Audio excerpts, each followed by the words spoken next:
My name is John Passfield, and the title of this reading will be Glenn Gould, Video 8, Touring 1. So this is the novel, Glenn Gould, Light and Dark, a novel by John Passfield.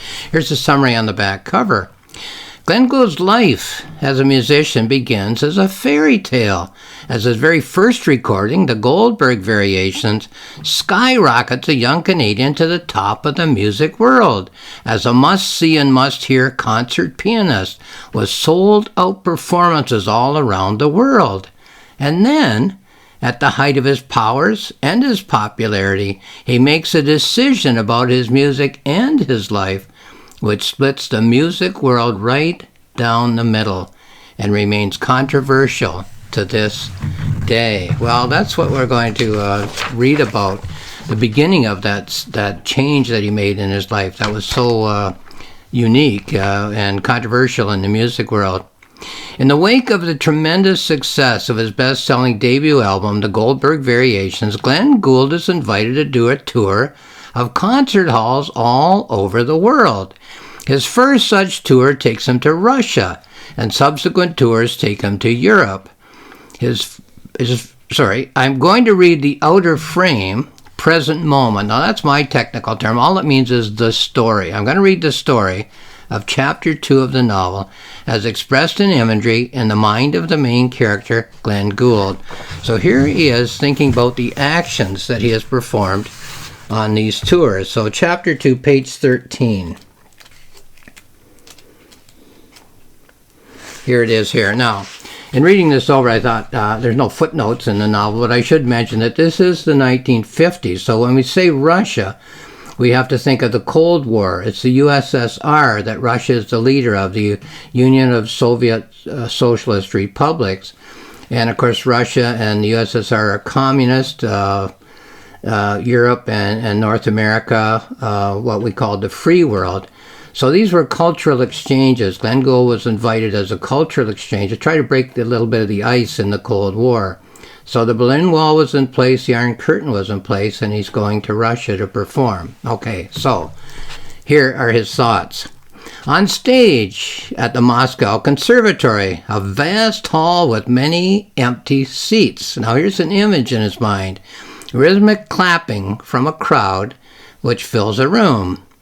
The Canadian Embassy has offered free tickets. Perhaps many are here under duress, forced to attend for this cultural exchange. Determined that I shall make them all glad that they came. I play 4 fugues from the Art of the Fugue and the Partita No. 6. I pretend as much as I can that I am alone. I concentrate on the music and ignore the concert hall. Forget the draft on my shoulders and the unfamiliar piano keys. I come back to hear a mighty roar of applause. Commotion outside as I rest at half-time, and I'm surprised to see the hall almost filled as I take my place again. Playing Bach, Beethoven and Berg, a Sweelinck Fantasia, 10 of the Goldberg Variations, a vast and appreciative audience, rhythmic clapping each time I stop. A basket of blue chrysanthemums is passed to the stage. Now, I said we'd read the action sections, and we will. There are 8 of them in each chapter. We're leaving out about half a page of what I call deepening imagery which comments on the imagery that I'm reading. But it's all in the mind of Glenn Gould. I'm just leaving some out as I read it. Presenting a lecture performance in Leningrad. Of course, we think now of Petersburg, as it was before and after communism. Leningrad during communism. Very similar to what I presented last week in Moscow. In the same hall of the Leningrad, in the small hall, of the Leningrad Conservatory, a presentation of works that are not played in the Soviet Union. An image in his mind, a fleet of missile launchers in a May Day parade. A number of frowns as I make the announcement. 2 of the professors stand up and make their way towards the door. Their effusive welcomes were translated when I arrived. Some of the students watched them uneasily. Now, will they be punished for listening to Western music? Even Bach has been thought to be too religious by some. Will the students all get up and leave? If they do, I'll walk out myself. The Canadian embassy staff looks grim. The Soviet officials are carved in stone. The students hold ranks, and I proceed with my offering to them. Berg's Sonata, Webern's Variations, some remarks and some examples from the Schoenberg School. They are very attentive listeners. I have no idea what they are thinking. Polite applause each time I pause. From the back, an occasional call for some Beethoven or some Bach. I enjoy the whole experience. The topic is as fresh and invigorating breeze for me, if not for Russia. But it is as if I am talking alone in an empty room. Are they free to express their thoughts, or are they afraid? As a reward for their quiet patience, I do an encore of Best of Bach. Thunderous ovations when I give them what they came to hear. So that was the second section of action in his mind. He's thinking this. I'll leave out a page of deepening imagery and go on to the third section of action. Going out among the people, a Canadian in Russia, a little bout of sightseeing before I go home. An image in his mind, a dignitary raising a glass and proposing a toast. The traffic, the crowds, the buildings, as exotic to me as the moon. Meeting music lovers and musicians, small talk, speeches, meals, jostling shoulders, hearty hugs, crushing handshakes, tables piled with exotic foods, pirozhki, slivki, borscht, ikra, sorry, I don't speak Russian, tea and steaming samovars, turning down an endless round of vodka toast. I asked the translator to please explain that I never indulge. They offer the best of themselves. They are hurt when I refuse. They reach out and I reach out. But music is the only point of contact. I am not like other people. I smile and they smile too, but the smiles are polite and confused. I wish I were back in my hotel room. I shall always dwell on the other side of the moon. So that was the third section. We'll leave out a page again of imagery and go on to the fourth section of thought about his actions while touring. Moving back and forth across Europe, dashing through stations to catch trains, cold rooms, inedible food, drafty halls. An image in his mind? Driving rain pelting down on a train station platform. Sitting in a railway compartment and reading a book. The scenery rushes by, but a book helps to make the time stand still. Too tired to study news scores, performance drains one's sap away. My only stimulus when I'm tired is to read a book. Whatever seizes my mind. People send me books to read, and I sometimes read those. Books about people who are living on mountains. Books about painters who are trying to paint. Biographies of musicians. I must have read hundreds of those. I don't try to make myself think. I let what I'm reading sink right down to the bottom of my brain. The rain runs down the window pane. I settle back in the seat. A perfect book for riding a train on a rainy day. Okay, so we leave out another page of deepening imagery which will comment on this imagery. We'll go on to the fifth of 8 sections of action. A triumphal return to Canada, a big splash in all the Toronto newspapers. Local boy makes good, and all of that. An image in his mind? A choice of newspapers on a rack in a coffee shop. I slip away to the cottage, keep the interviews to a minimum. The only thing I want from now on is time. Everybody insists on reading me the reviews. Quote, an epoch-making event. Glenn Gould is a golden boy, beyond human comprehension, something high above the earth. And then a voice, you conquered Moscow, Glenn, something Napoleon couldn't do. You got everybody talking at the samovar. And Toronto, stuffy Toronto. Toronto never praises its own. Well, you force them to make an exception in your case. More quotations. Cheers upon cheers, quote, encores upon encores, quote, our native son has done his native country proud. You got him eating out of your hand, Glenn. To them you can do no wrong, like a hockey player who scores an overtime goal. Who says that a prophet doesn't get a fair shake at home? Well, that was section 5. And we'll turn the page here and leave out another page of imagery and go on to this. A moment of peace at the cottage, a chance to repack my bags before heading out on my North American tour. An image? A lawn, 2 leisure chairs, and lapping waves. My manager sits down beside me. Hey, Glenn, I just got off the phone. Music is starving for people like you. You bring people into concert halls that don't know classical music from the squawking of the passing streetcar wheels. You're building up quite a following. Girls with your picture on their bedroom walls, like a movie star or a soap star on TV. The money's rolling in like the tide on the Coney Island beach. In demand at every venue. Name any amount you want and they'll think they're getting a bargain. Stick a pin anywhere on the map and name your fee. Well, that's his manager talking.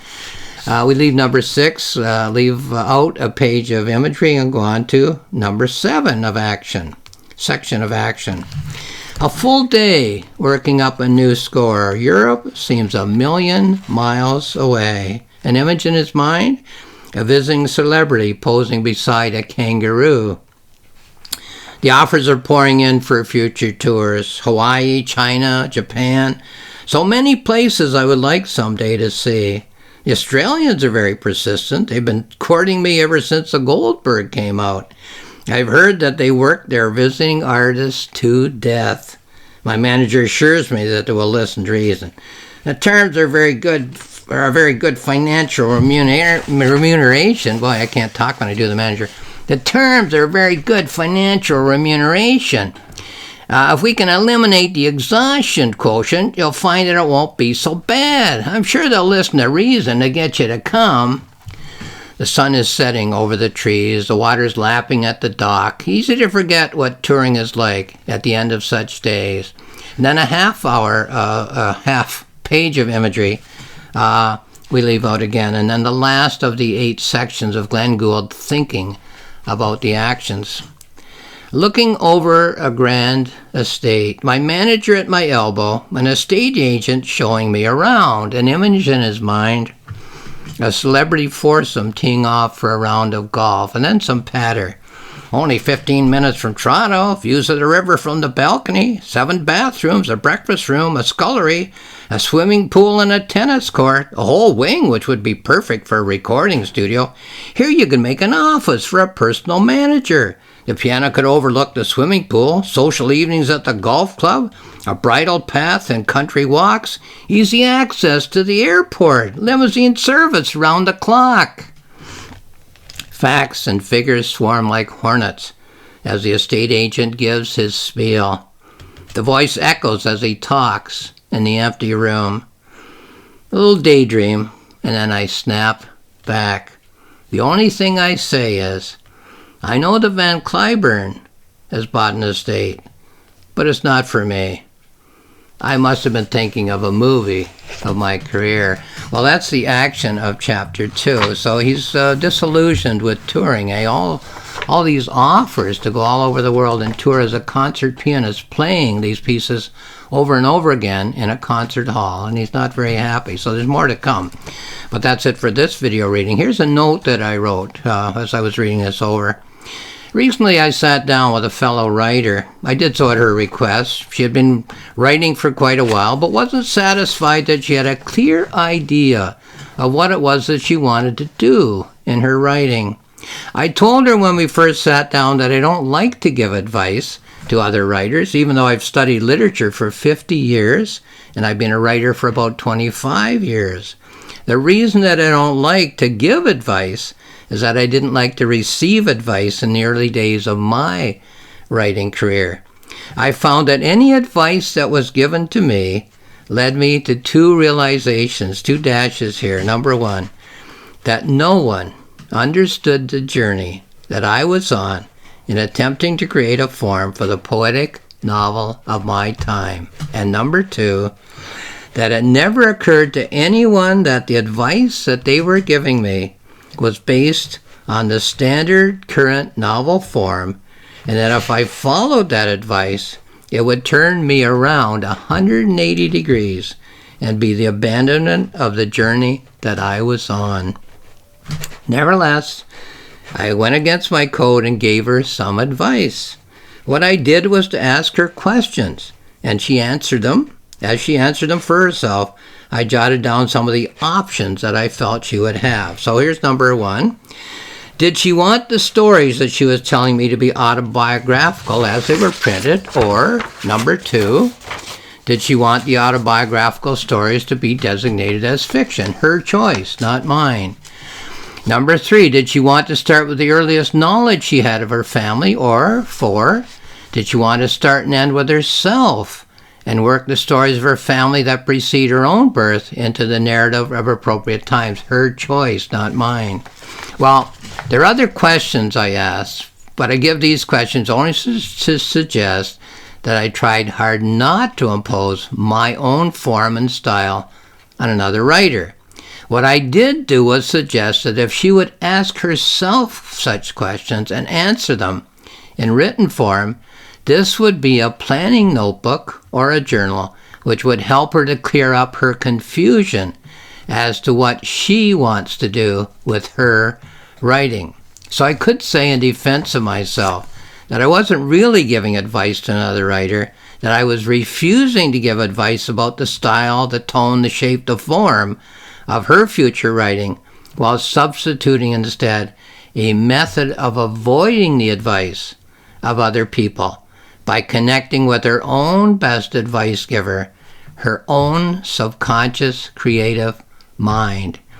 That's why I write my planning notebooks and my journals. That's why I avoid the advice of other writers and editors and publishers, and that is the best writing process for me. So, once again, this is my novel, Glenn Gould, Light and Dark, a novel by John Passfield. It's found on Amazon. Have a look there. It's found on roxmillspress.com, my publisher's website. More information there. Speaking of these notebooks and journals, 2 of them, both about Glenn Gould, about my Glenn Gould novel, that is, are found at johnpassfield.ca, johnpassfield.ca. So have a look there if you want to know more about the novel or more about my thoughts on writing. If you want good advice about writing, there it is. Lastly, thank you for watching this video.